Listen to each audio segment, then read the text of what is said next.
Welcome back to the C-Space studio. I am James Kotecki here at CES 2026, and I am joined now by a guest from one of our sponsoring organization, Integral Ad Science. We're so happy to have Integral Ad Science sponsoring again, the EVP of Global Revenue, Carrie Seifer. Thank you so much for being here. Thanks for having us. And we're not only joined by Carrie Seifer, but also Spark Foundry's Chief Transformation Officer, Lisa Giacosa. Thank you so much for joining us. Thanks for having us. So super grateful that you're both here. What brings you to CES? Tell me what you're thinking about in the energy of the show here, Lisa. I'm thinking about everything, and I'm thinking about, we used to come to CES and see all the tangible things. Yeah. And this year, and the last few years actually, it's been about the intangible and how we connect those dots in terms of the real AI and how that's going to come down into more of your hands versus in the clouds. So that's really exciting to see how that's going to become much more tangible, much more usable, much more useful for consumers. Yeah, we're all about intangible things here in the C-Space studio because it's all about marketing, media, advertising, but it all obviously comes together with the physical technology as well. Carrie, what are you thinking about at CES 2026 this year? I mean, a lot of us are here to support our clients. So as you probably know at IAS, we basically protect thousands and thousands of brands and their agencies in partnership from bad content, and also do a lot around performance there. So we're really here to support the brands and what they're trying to get done here as well. And explain what protecting from bad content means for those who are tuning in maybe for the first time and want to know a bit more about what IAS does. So we basically cover, with these thousands of brands, the entire digital ecosystem. So all CTV, all social, open web, and we tag up trillions of impressions every single month. These are video impressions, these are images, audio, etc. And we model it out to make sure that we're both protecting them from bad content as well as telling them where great content is for their performance. And tell us about so you're the Chief Transformation Officer, which is a fantastic title, Lisa. But tell us about how and what you're transforming at Spark Foundry and in the context of your relationship with IAS. So I see that in several prongs. It's about business transformation for our clients, so helping them drive business growth. It's about how we transform how we go to market in terms of using AI to be more efficient, but also how we make that a much more connected experience end to end, from data-driven audiences and audience strategy right the way through to the consumer experience, and then ultimately the return on investment for our clients to actually sell more things to more people more often. And then of course, it's not just about brand safety. It used to be around brand safety was the keyword and the buzzword. It's about brand suitability as well, and context is absolutely critical these days. Obviously, we have the data to ensure that we're reaching the right person, but being in the right context and in the most suitable space, that's what's really important. And how's that transformation going? Like, is it?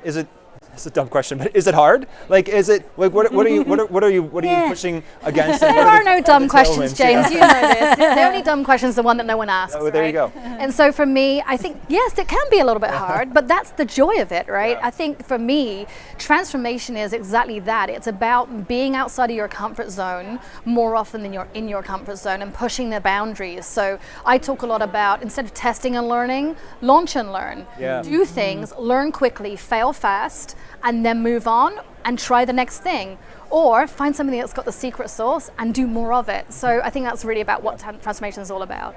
I do think it's one of the reasons Spark Foundry is winning is that curiosity, and culturally they allow for that curiosity. So for example, we have a lot of shared clients, especially in the CPG space, and they've worked with us to basically layer into the technology that they've bought a lot of different kind of brand safety targeting that's ended up with incredible brand lift. We had one CPG brand where we layered in viewability and ad to content ratio to other things that they were already doing for this CPG client and got 78% brand lift.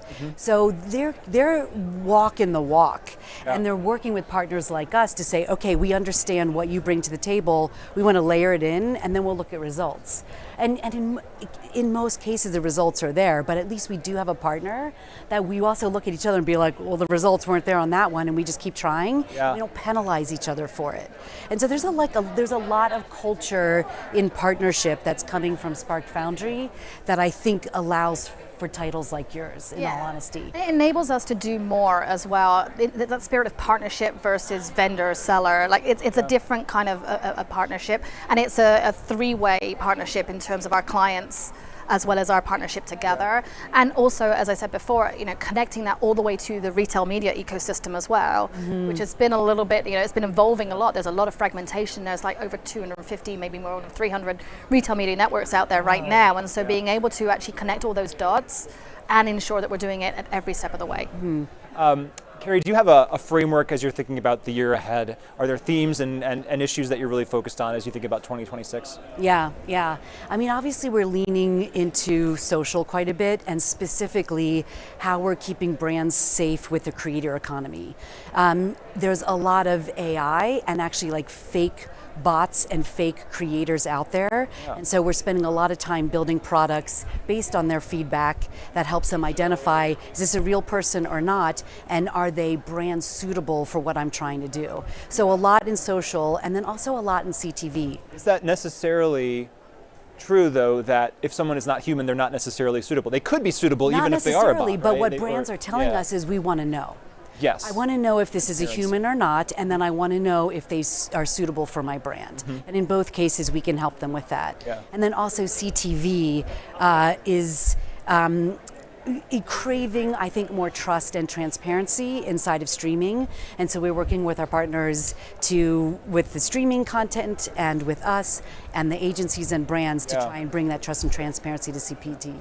You're nodding your head, Lisa. Do you I'm in total alignment with that, and I think I'm very fortunate that I work at Publicis because we've acquired a number of different data sources and brands. So we've acquired Epsilon several years ago, half a decade or more ago now, as it enables us to find those audiences and that data. We've also recently acquired, in the last year or so, Influential and Captivate, which enables us to understand not only the creators, but also the tech platform behind it that helps us get to the brand safety and truly understanding the impact of those creators as well. And of course, connecting it to commerce, and it gets really exciting when you bring all that together. I know that you share CPG specific clients. Are there things that you're doing with your CPG brands? Are there things that you're advising them to do to make sure they get this year right as technology continues to evolve? I think I wanted to hear your spaghetti sauce example. Oh my gosh, that's an oldie but a good one. Spaghetti sauce example. That's great. So I have this whole thing that there's no such thing as a funnel, right? There's this linear framework that we used to have. Is this the one you mean? I think so. Yeah, I've been warned about the great spaghetti sauce example.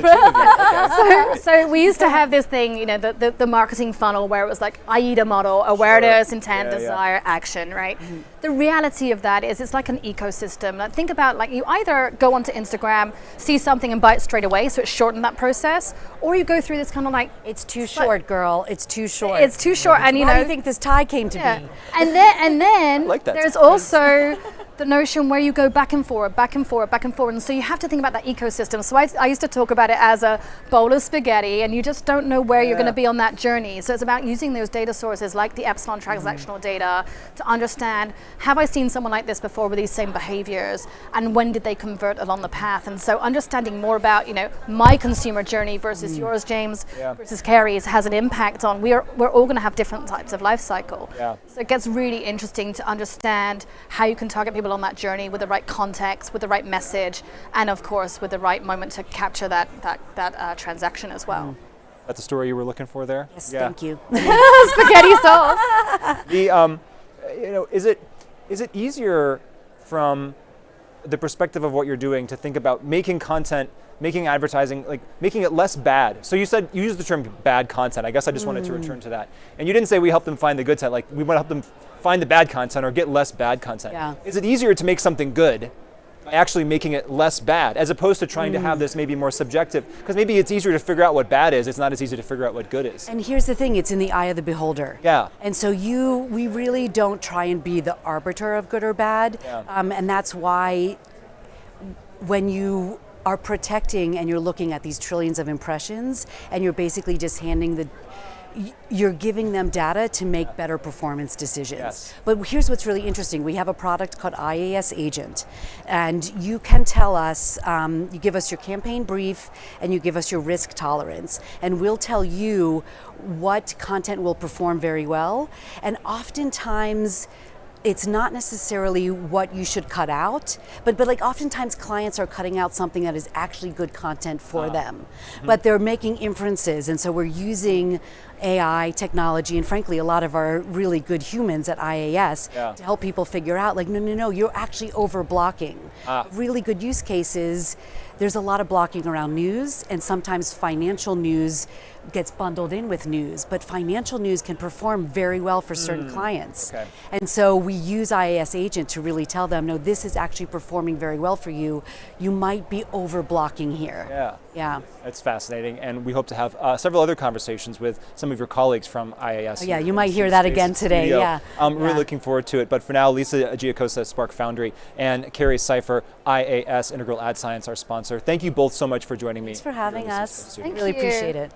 And we really appreciate you for watching us here in the C Space studio, talking to marketing, media, branding, and advertising leaders, and of course sponsored by IAS. I'm James Kotecki. This is CES 2026. More after a short break.